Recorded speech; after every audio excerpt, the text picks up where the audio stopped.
"Well, my dear, did you see the ghosts?" said Lorcan. "Yes, I did. They didn't bring the gifts and they failed. But what are the 3 gifts? They are what all fireworkers must have. They are all equally important, and 2 of them are no good without the 3rd. The first one is talent, and you have that, my dear.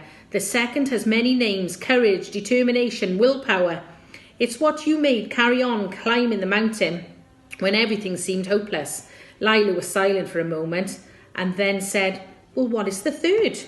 "It's simply luck," he said. "It's what gave you good friends like Chulak and Hamlet and brought them to you in time. Those are the 3 gifts, and you took them and offered them to Razvani as a firework maker should, and he gave you the royal sulphur in exchange." "But he didn't." "Yes, he did. He said it was an illusion. In the eyes of Razvani, no doubt it is, but human beings call it wisdom. You can only gain that suffering and risk by taking the journey to Mount Merapi. It's what the journey is for. Each of our friends, the other firework makers, had made his own journey in a similar way, and so has Rambashi. So you see, you didn't come home empty-handed, Lila. You did bring back the royal sulphur."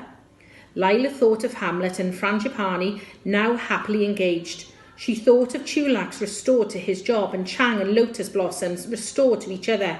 She thought of Rambashi and the Melody Boys happily snoring in the hotel Continental, dreaming of the triumphant show business career that lay ahead of them.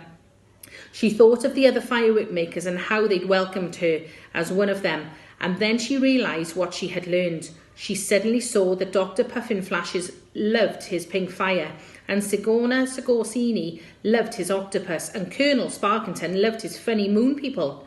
To make good fireworks, you had to love them. Every little sparkler or crackle dragon, that was it. You had to put love into your fireworks as well as all the skill you had. And Dr. Puffinflash's pink fire was really pretty.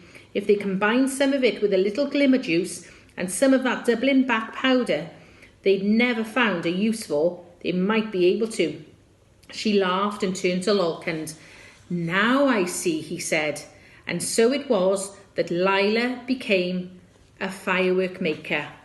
The end.